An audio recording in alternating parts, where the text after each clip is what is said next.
Hello, first graders, and welcome to our mini lesson on mentor text. Mentor text, that's a really strange name for books, isn't it? Mentor text. Well, when we talk about mentor text in our classroom, we're talking about books that help us to become better writers.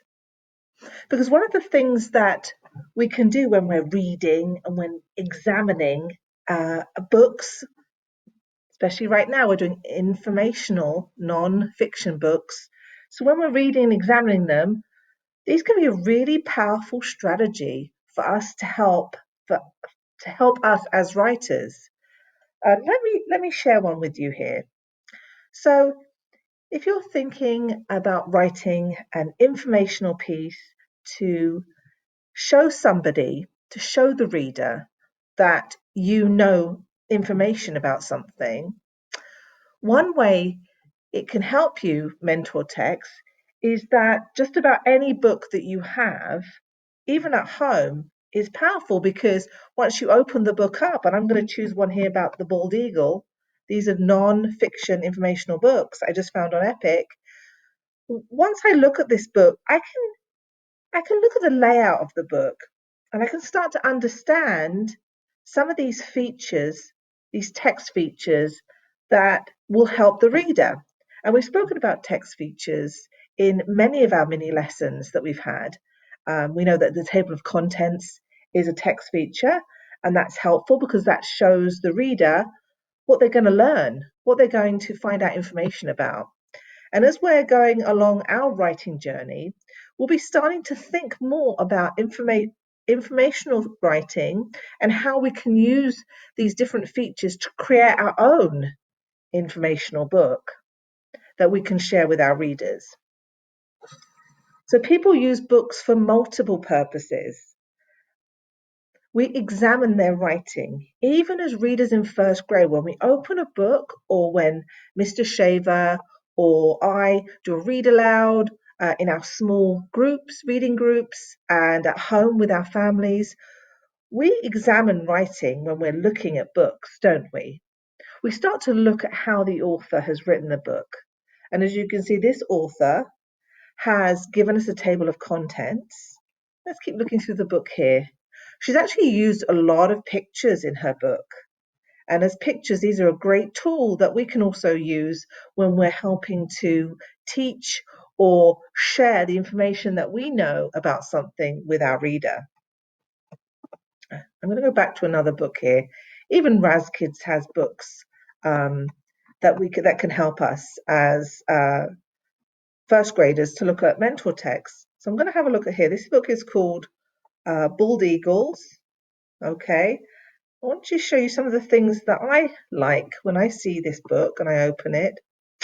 So straight away, I love that the author has used a map of the to show where the bald eagles come from, which place in America has bald eagles. It also starts off with what are bald eagles, which is basically the focus of the book. So this is the introduction. So again, when you're thinking about your own informational writing pieces, think about how you're going to start that introduction. Okay, what do you want to share with the reader?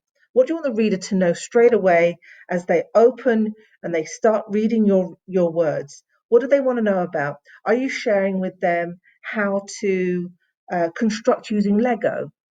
Maybe those would be introduction words that you want to bring in. You want to share that in the first sentence what they're going to be learning about.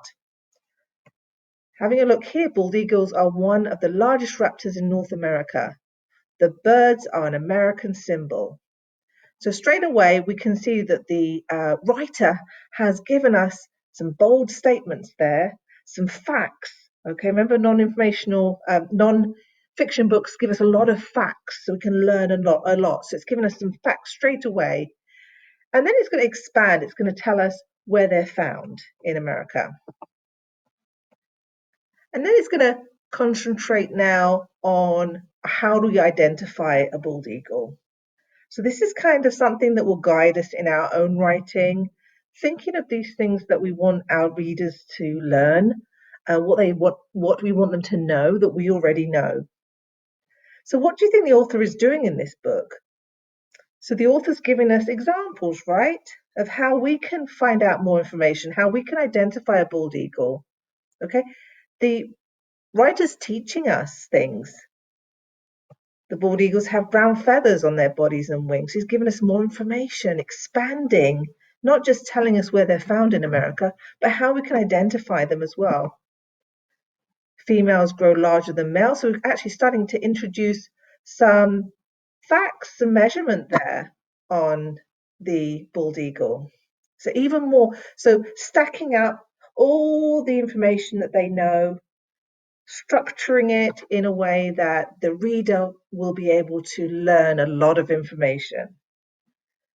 So I would like you to keep some of those interesting non-fiction books that you have in your homes, keep them close to you as you're writing, because it's really good to refer back to these mentor texts. Just have a look at how the author has laid out the pages, what they're using in illustrations. Are they using graphs? This is right here, we're looking at a graph here, showing us a graph of the average human, the bald eagle, giving us sizes and comparing them. So this is more information. This is adding a volume to work. And this is something that you'll be able to do as well in your own writing. You'll be able to add more pictures. You'll be able to expand the information that you already shared with your readers, but what you want the reader to know next. So remember to keep some interesting books near to you in your home learning place. And we can share our findings, and we can talk more about how planning stages. We're going to start thinking of planning for our next non-fiction informational writing. We're going to be brainstorming and sharing